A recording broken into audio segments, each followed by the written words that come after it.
Ce que vous allez entendre est réel. Ou peut-être pas. Des témoignages qui se recoupent. Une chambre murée. Un miroir sans teint. Et une disparition.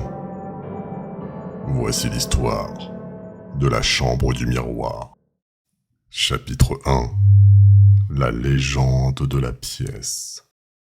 Dans un ancien pensionnat du nord de l'Europe, les élèves parlaient d'une pièce interdite, numéro 313, verrouillée depuis des années.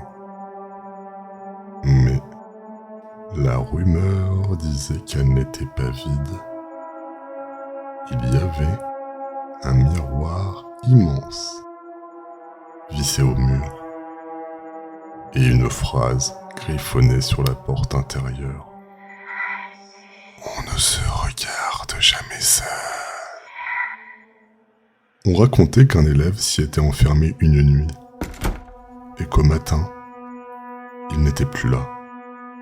Mais le miroir, lui, montrait encore sa silhouette. Chapitre 2. Les derniers essais. Des années plus tard, un youtubeur urbex y est retourné. Caméra allumée, micro ouvert. Il voulait voir ce que les autres refusaient de croire. On a retrouvé son enregistrement. Les dernières minutes sont étranges. Il parle seul, puis s'arrête. C'est pas moi, c'est mon reflet. Puis un bruit, comme un pas, mais sans source.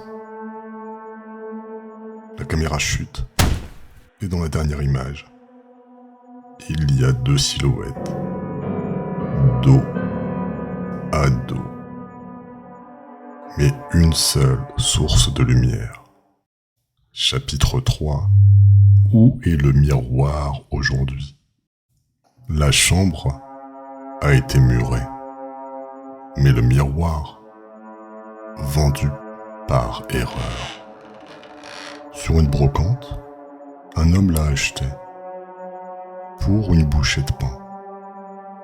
Très ancien, disait-il. Quelques semaines plus tard, des enfants disent avoir vu quelqu'un derrière eux, dans leur chambre, alors qu'ils étaient seuls.